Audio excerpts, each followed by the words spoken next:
Well, Colin, in this session, we wanted to talk about the flourishing biosphere. And there's two crucial and quite closely connected questions. Can we really live with nature? And can humanity and the natural world really coexist? So not just live with, but actually adapt to each other. Well, I like to think the answer is yes. Partly it's a matter of hope rather than expectation, but you can't give up hope. But I don't see why the answer isn't yes. I mean, we can't recover what we've lost, that's for sure. And it's pretty sure that a lot of what is now with us is in fact going to disappear because we're not doing enough to protect it. But also when populations get very low, or not necessarily very low, but below a critical point, they will just disappear. There's nothing much you can do about it after that because, they lose viability if they're too small. And also, we don't know enough, as I'll get on to later, we don't know enough to rescue them, even if we had the will to do so. And in any one ecosystem, you don't really know what is really important and really doesn't matter that much to hold this whole system together. So you can lose particular species and not think they're important, but they are, and you didn't know that till afterwards. But I think at the moment the point is, well, to some extent we don't know enough, that's true, but also the will isn't really there. And so long as, for example, you start off with the idea that the environment is just our surroundings and that really it's just real estate, then I think you're more or less lost. You've got to have a much better attitude to that, but I'll come on to that. The second thing is, of course, that we are, given that we're bound to lose a lot of what we've got, even with the best bit in the world, the question is, if you're actually trying to make an effort to save what's left, what should you focus on? And to some extent, we've got to, at this stage, realistically, apply the principle of triage, which of course they are forced to do nowadays in hospitals and medicine, decide what is the most important thing, what are you going to concentrate on, because you can't concentrate on anything. And there's various things you can concentrate on, and to some extent, they're sort of, what's the word I'm looking for? They work together synergistically, and to some extent they're at odds with each other. For example, you can concentrate on habitats, whole habitats. You can concentrate on some particular habitats or on a variety of habitats. You can concentrate on hotspots, which are the places where not only there are the most species, but there are the most species being generated, which is an interesting concept.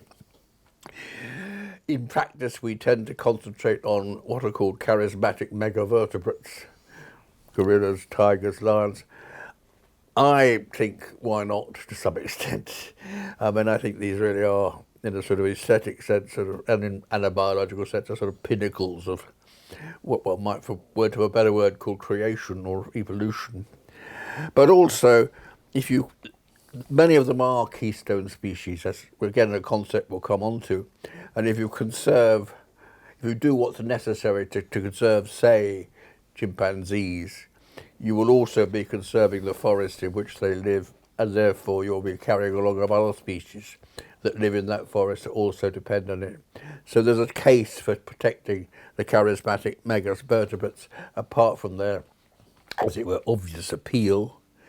Then again, if you want to, you can't conserve every species there is, because there are, well, we'll come on to that again, but there are millions of species in the world. You can't conserve them all. Given that you're only saving a selection of them, what should your selection be? And should you be looking for the maximum taxonomic range, some reptiles, some mammals, some nematode worms, or should you be looking for ecotypes? Ecotype being the kind of creature that lives in a particular habitat, like, what should we say, well, two species of mice. Not only would they be related to each other, but they would be the same ecotype, living in the same sort of place. Well, which of these should you focus on? And it's different depending on where you are. But also, a very good conservation biologist that I know, you'll have views on this too, said, okay, you can have these criteria, but in reality, the world is in such a mess and it's so carved up and so full of vested interest that you basically do what you can. But, so one might say whatever one does is going to be far short of what one would like to have done. But one can say that whatever you do is better than doing, if it's positive, that is, easy to get it wrong, but if it's positive, it's all worth it. You know, it's better to have a little bit than nothing at all. And one piece of hope is that you can conserve a species, if you're lucky, and there might be only a few left. And you think, what's the point of saving just a few?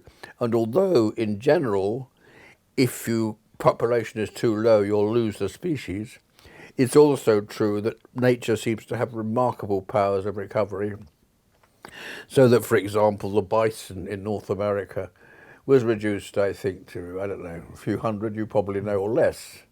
And now there are thousands, and it was brought back from a very, very low base.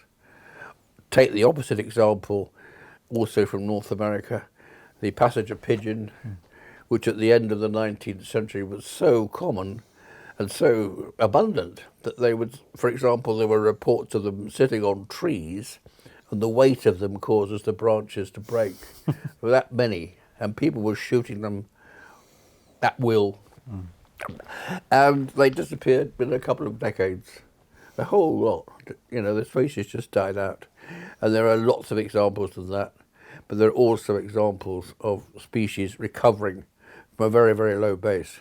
So it's always worth doing. One of the things to me that's very interesting about conservation is that both the fundamental principles come into play. I mean, you've got to get the morality right. You've got to care about the animals or the plants, whatever they are. And I think this overlaps at least the principle of compassion, which is I regard as the basic moral principle. But it goes beyond that into the metaphysical principle of oneness, which is very common in most religions, less in Christianity than in many others.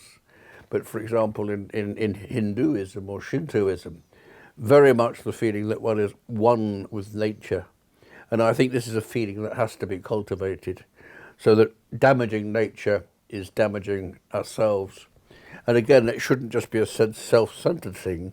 Sounds like it in that context, but it's, you know, acceptance that the living world, we are very much a part of it, as they say.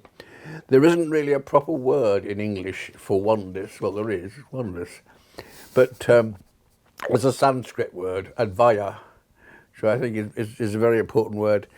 And one of the things that strikes me is that when one's looking for these metaphysical concepts, you often find that in order to express what they are, you actually have to go to languages such as Sanskrit, such as Hindu, in order to find just the word that fits the concept. We don't have them, which is an indictment, I think, of our own selves. When it comes to the attitude that we normally adopt towards everything, really, is anthropocentric. In other words, human-based. The only thing we really care about is the human species. But what we need is an attitude that you might call biocentric, which is regarding the whole biosphere as being the centre of one's concern. One might also say ecocentric. One might also say Gaia-centric, which I like as a word. The word Gaia, I think, being a very, very important concept to bring to bear, both in a moral and an ecological context. And the point about ecology, it is a proper science, it's quantified and all that stuff, testable hypotheses, all that stuff, we'll come on to that. But it also deals directly with reality. It's rooted in natural history, what's actually happening. And it's this combination of reality and theory that makes it very strong and also makes it very difficult. So I would like to say, not that ecology is a sort of dumbed down science for the kids who aren't good enough to do molecular biology. I'd like to say it was just the queen of sciences. Thomas Aquinas talked about theology being the queen of sciences. So I'll borrow the expression, but say that actually it's ecology. It's the queen of sciences. And it should be right at the top of what people are thinking about. And isn't, of course, isn't. All the things we should really be thinking about are never at the top of the list. So the idea of ecology as the queen of sciences, I think, is a very attractive one, because the ecology is a sort of catch-all of nature, isn't it? It's you can drill down to the species, you can even go into behaviour, and then you can come all the way back up and find generic patterns and that kind of stuff. One of the things that I think is quite often missing, though, relates to everything we've been talking about so far, is that human beings are often excluded from the mix. So there's a temptation, I think, in ecological science, and especially ecological science around conservation, that treats the human being as if it's some kind of an external force within nature, rather than a fundamental part of the ecosystem. And I think in a way that kind of abstraction is a bit of a curse, because we can generate ecology as a queen of sciences, but actually there's a very strong social element to that as well. Can I address that? I mean, I don't disagree. Let's just say I agree in essence. But I think the idea, I've talked to philosophers who say really there's no such thing as nature, because everything that happens is nature, and everything we do is natural by virtue of the fact that we have done it, and we are animals too.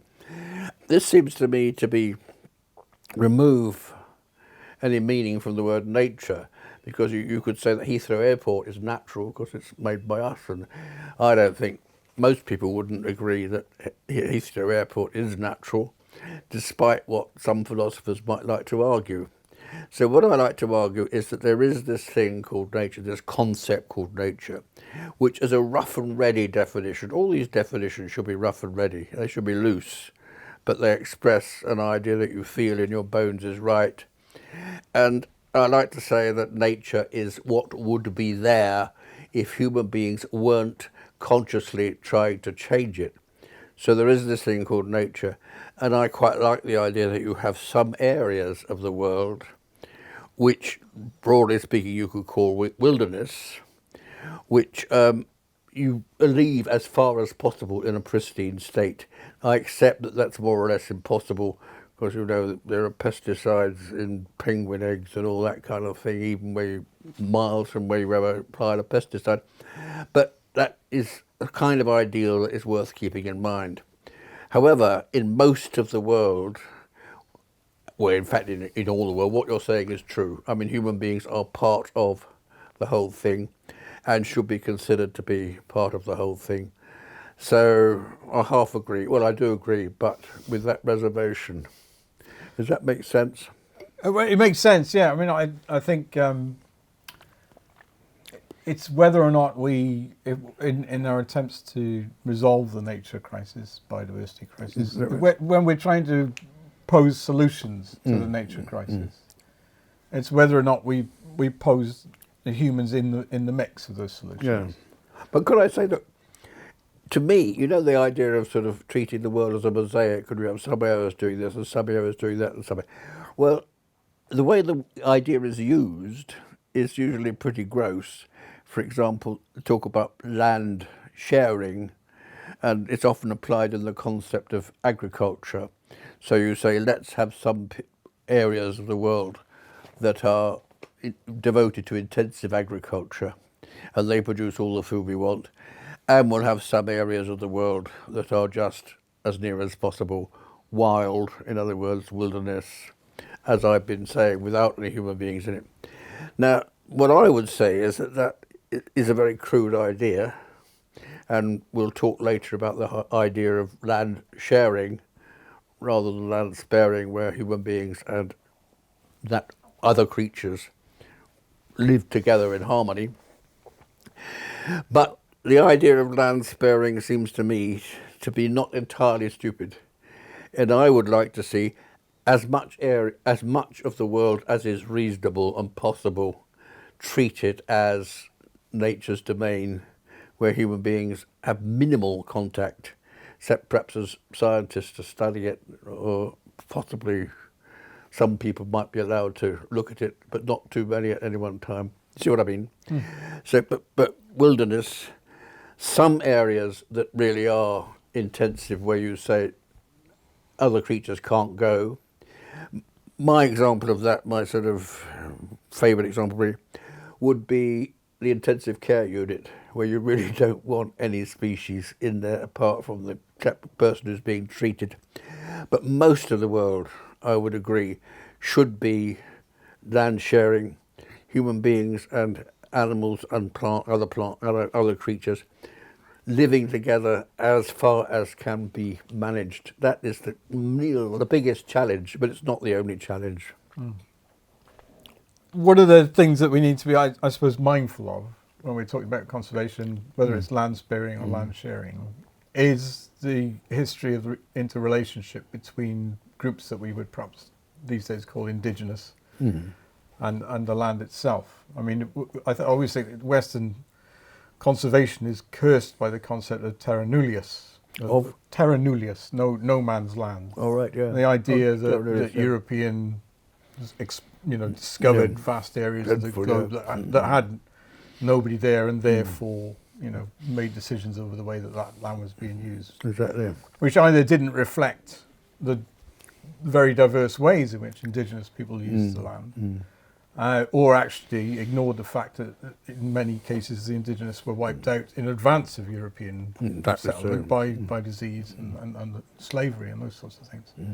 But it does mean, if we're thinking about conservation and if we're thinking about species recovery and all those sorts of things, placing the indigenous and the traditions of humanity back in the core of that consideration is very important, isn't it? Otherwise we're ignoring swathes of history and replacing it with a very kind of Western dualistic science. Yeah. So, Well, I agree with you entirely. And one of the encouraging things of, let us say, the last 30, 40 years since I've been writing about science is, I think there's been a significant change in mood, in that when I first started writing about it, it was just kind of assumed that the sort of Western models of how things worked were right, and that the indigenous methods and ideas were passé and probably should be done away with as quickly as possible. And there's been a significant change of mood. I'm sure you'd agree with that since then. And more people are thinking, no, actually, indigenous knowledge is extremely important and we should learn from it and all those things.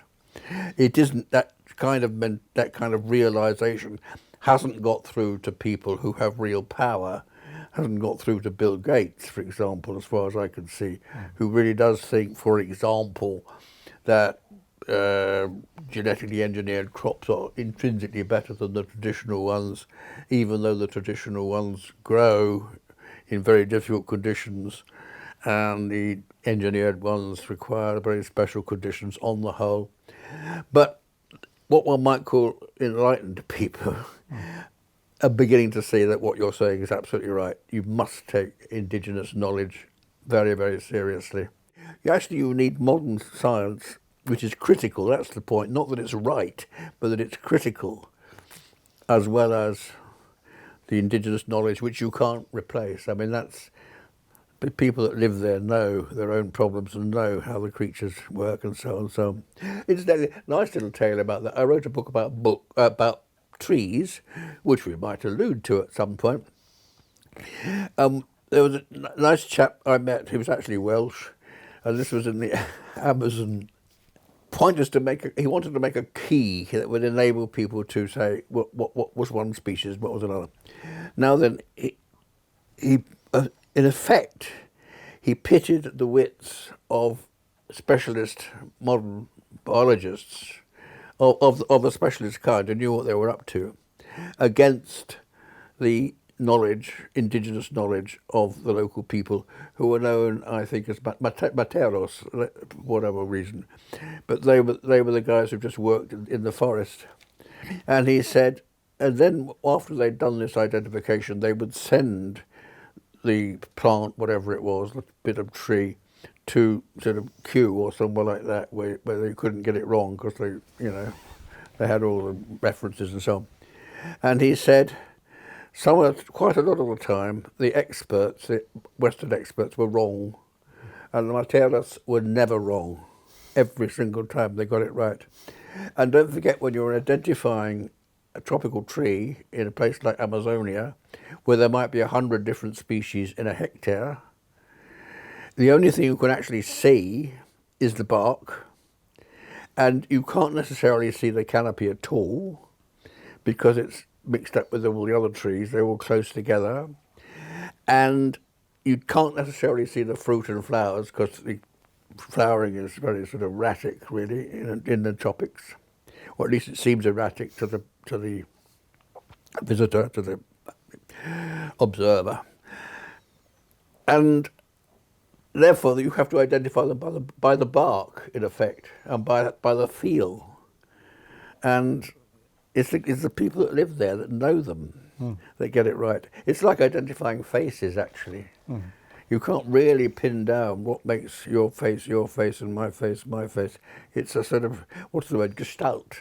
I think that's what I mean about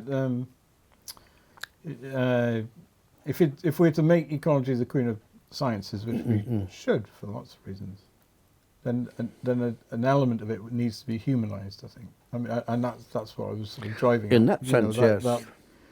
That if we are going to genuinely grasp ecology and really come to understand the ecology of the planet, then it needs to go sort of beyond just Western science, and certainly the Western science that's got us to this point. I mean, it's especially important for conservation. I think Bill Adams, the conservationist, and he said one of the problems that conservation has is that the people who are doing it are biologists, and conservation is mainly concerned with people. So conservation, in a way, is a sort of art form rather than a science. Because I don't disagree. It's where ecology meets humans. I don't disagree at all. Both the good and bad ways. So. The question arises, what is a flourishing biosphere? How do you judge that it's flourishing? And the sort of simple numerical way of saying it, which is very fashionable, is to say, well, it's to do with biodiversity, the number of species living in a given space. However, that's a very useful measure because, for all sorts of reasons, a healthy biosphere tends to be a diverse biosphere. But it's by no means the only one. The most diverse assemblages of creatures would be, for example, in a botanical garden or in a zoo, where you just get lots and lots of species and you put them together. But you wouldn't call it an ecosystem because they're not interacting, and it's the interactions that count. So on its own, that's not enough. You also have to take into account the abundance if you're trying to assess whether it's flourishing or not, because you might have quite a diverse ecosystem, but it might be on the way out. You're measuring the remnants, because it seems to me that you could talk about an ecosystem flourishing more or less in musical terms. I mean, how would you assess a great symphony or any symphony? You would say, well, it's got tonal variety. Lots of different instruments making different noises. You've got melody, of course. That's actually. You've got rhythm. You've got harmony. And also, very subtly, you've got counterpoint. Some things doing one thing and some things, etc., all fitted together. And these kind of criteria, which you would bring to talk about music, actually apply very beautifully to ecosystems. And I don't think there's any sort of strictly scientific term that does the same job, you see what I mean? So I think that's an example of getting beyond mere scientific thinking. What instrument would humanity play in an orchestra? Oh, probably something very, very loud and very simplistic. Yeah. Possibly a kettle drum. Big drum. Yeah. Well, it might be the canon in the 1812 overture.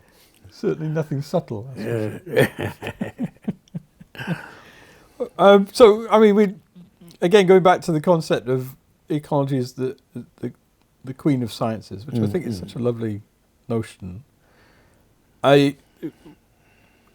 What other ways can we capture ecology? So you said it goes beyond Western science. That's fine, but how can we capture ecological worth. I mean, if we take it on the basics of all of the big metadata studies that are coming out now and show a 70% reduction of life effectively since the 1970s, there's a very depressing statistical narrative, and I just wonder if there's other things that we could put into the mix that might still reveal quite distressing pictures, but would reveal more about life, reveal more about ecology. Well, I think the nearest I can come to answering that would be the point I made about, do you have an anthropocentric view of the world, or do you have a biocentric or Gaia-centric view of the world?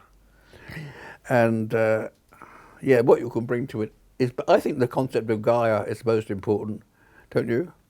And that's a sort of quasi-scientific and quasi-metaphysical concept put forward by Jim Lovelock, as you well know. And Jim Lovelock, during his life, because he wanted to be known as a respectable scientist, tended to underplay the metaphysical side of it. But in private life, apparently he didn't. He was perfectly happy to talk about the metaphysical implications. The basic idea of Gaia is that the world, that the Earth, and all the creatures that live on it, acts as if it were one big organism. And indeed, the solar system as a whole acts as if it were one big organism. And the thing about an organism, a living organism, that makes it different from a stone or a piece of metal is that it has this quality known as homeostasis. And what that means is that whatever you throw at it, it will try to re-establish the state it thinks it ought to be in. I mean, the most obvious example of homeostasis is the quality that we have, and mammals in general have, of warm-bloodedness. So even if the world's very, very cold, we don't get cold like a piece of brass or a piece of rock. We counter that and we maintain a constant temperature. And all animals, all plants, seek to maintain what the French biologist Bernard called constancy of the internal environment. And the point about the world as a whole, the Earth, the whole ecology, is that it does act in many ways in the way that an organism does. It does act in many ways to maintain homeostasis. So whatever you throw at it, it will try to get back to the state it thinks it ought to be in. I mean, it's anthropomorphic way of putting things, but actually it's difficult not to put it in those terms. It returns to where it thinks it ought to be. And the point about what we're doing now is that we're pushing the Earth beyond the point where it's possible for it to restore itself to where it ought to be.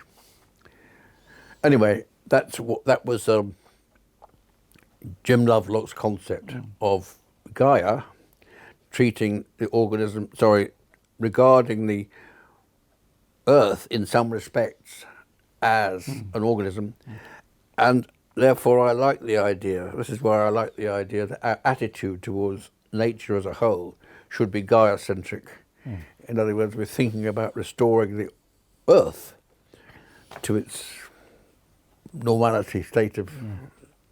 One of the topics that's relevant to that is the issue of resilience, isn't it? Because it's especially noticeable at the moment, I think, that there's a lot of pessimism around the environment, biospheres, the general flow and everything else. But I wonder how much of that pessimism comes from a misunderstanding of ecology, that they don't, that the most extreme forms of environmental pessimism are about the end of life, rather than that actually life has some resilience built into it, and that, as you say, if we only attended to our own house, as it were, and allowed life to flood back around us, then it would prove itself to be resilient. I mean, is it a useful concept, or is it counterproductive because it might leads some people to say, well, if it's all resilient, who cares about it? You know, what's the point? It's what counterproductive? Well, the concept of the resilience of nature.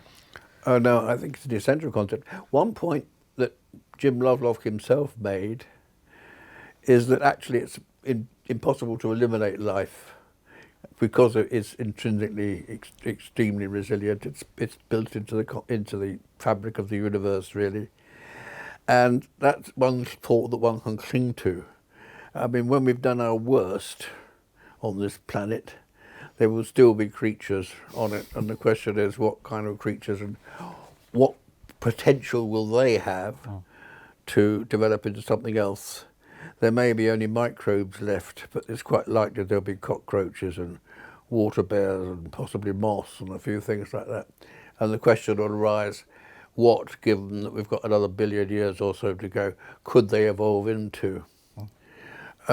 So I think the idea of resilience, that's one approach to the idea of resilience, which I think is really quite relevant. I wonder how much it helps humanities, because I want to sort of turn the discussion to the future now, and to look at the prevailing attitudes towards nature that we get from neoliberalism and the solutions that neoliberalism throws forward for the biosphere. But just that if we have an appreciation of resilience underneath it, then it opens up the field for the alternatives, doesn't it? Things like that. It opens up the possibilities of things like agroecology as being proactive ways that we can encourage resilience and not just have simplistic narratives about conservation, but there's much more to play at play than we perhaps realise.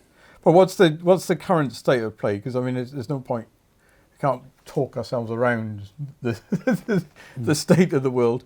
I mean, what in particular?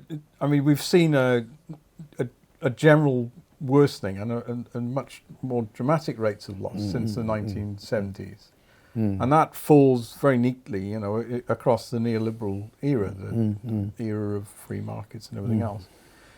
How much do you think neoliberalism has sort of forced the latest phase of the crisis, and what about the solutions that it's putting forward? To Paul, in his letter to Timothy, who was basically his disciple, said, the love of money is the root of all evil. Well, neoliberalism is basically about the love of money. The more money you have, the better it is, etc., etc. And everything, success can be measured in terms of how much money you've got and so on. So I think by that token we could say neoliberalism isn't exactly the root of all evil, but so long as your economy and therefore your life is dominated by neoliberalism, neoliberal ideas, you've got very little chance, I would say. It's just not the right economic model for the modern world. So I would say it's of key importance, and until we wean ourselves off it, everybody's in trouble, including the wild world.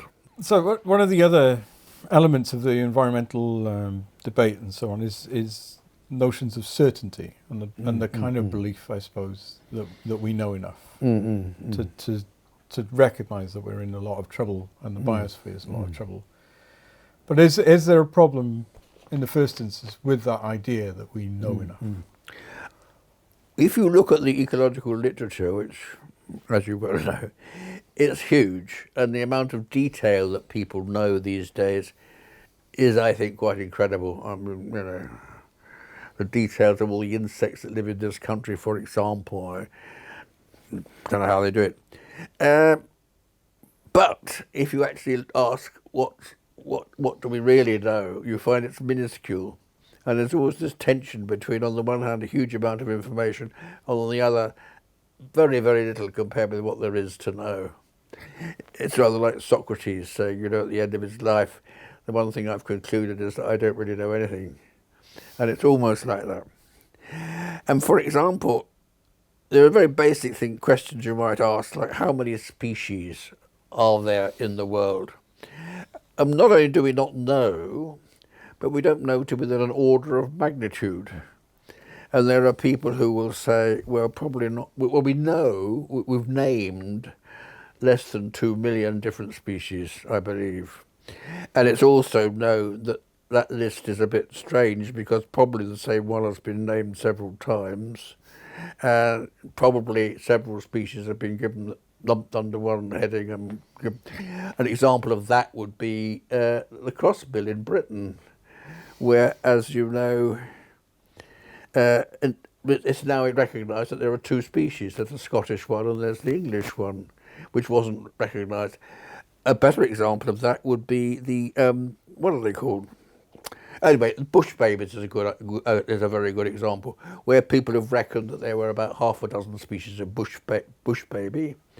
And a friend of mine called Simon Bearder has been looking at them very carefully, not just looking at what they look like, but looking at the noise they make and looking at their, because they're basically auditory creatures, and looking at their DNA. And he's found lots of new species, and he reckons there are about 40 different species. The trouble is, he said, every time you look, because he goes back to West Africa whenever he can, you find that one of them, or two of them, or several of them have gone, because they all tend to be localised, and the particular wood or forest where they happen to live has probably been felled to make way for some fatuous piece of agriculture or something else. So, well, the point is we just don't know how many there are. And we don't know to within an order of magnitude. And there are people who say there's probably about 5 million. We only know 2, but there might be about 5. And there are other people who say, no, actually, especially if you count in the microbes, which are species 2 or they're parallel to, you might have 100 million. And there are some very good studies done a few years ago, which, on the basis of which it was calculated that were probably about 30 million different species. But the other thing is that even if you did have a complete inventory of all the trees or of all the insects or everything else, that's not what really matters. What really matters is the interactions between them. And there could be an infinite number, and that's obviously impossible to calculate. Can I give you an example of that? When I went to look at trees in Central America when I wrote my book about trees. And one of the trees we looked at was in Panama, and it's called the almendro. And the almendro. And the almendro is a leguminous tree, which means it's related to, let us say, the laburnum. And therefore, it fixes nitrogen. It's a very useful sort of tree. Well, the almendro tree it comes into flower in spring, produces a load of seed. Lots and lots of animals come and feed on the seed, which doesn't usually do the tree any good at all, including things like squirrels and monkeys and things like that.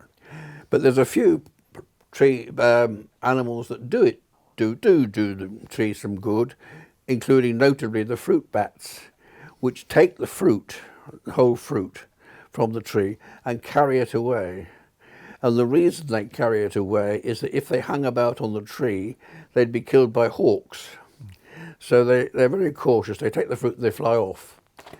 And the fruits have a sort of hard wooden husk with the seeds inside. And round about the other outside of the husk is a sort of pulpy bit. Now the bats, which are quite sort of not very strong-jawed, eat the pulpy bit round the wooden husk and then drop the wooden husk with the seeds to the ground. Now that means that the seeds of the almendro tree are dispersed, but only up to a point because they're encased in this wooden husk. And that lies on the surface and it's, okay, it's not bad, but not quite there. Along comes these little rodents, which are sort of big guinea pigs, in fact, of the kind they have in South America, known as agoutis. And the agouti eats the whole thing. It crunches its way through the wooden bit around the outside and eats the seeds. Also doesn't do much good to the tree, but it doesn't eat them all. It buries a lot of them in the way that a squirrel does. So we've now got buried thingamajig trees. The trouble for that is that when the seeds germinate, obviously we've got a nice little shoot coming up, and the agoutis will eat the shoots.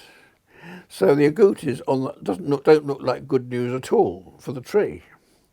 But there's another player in the whole story, which is the ocelot, the spotted cat. And the spotted cats, the ocelots, eat the agoutis.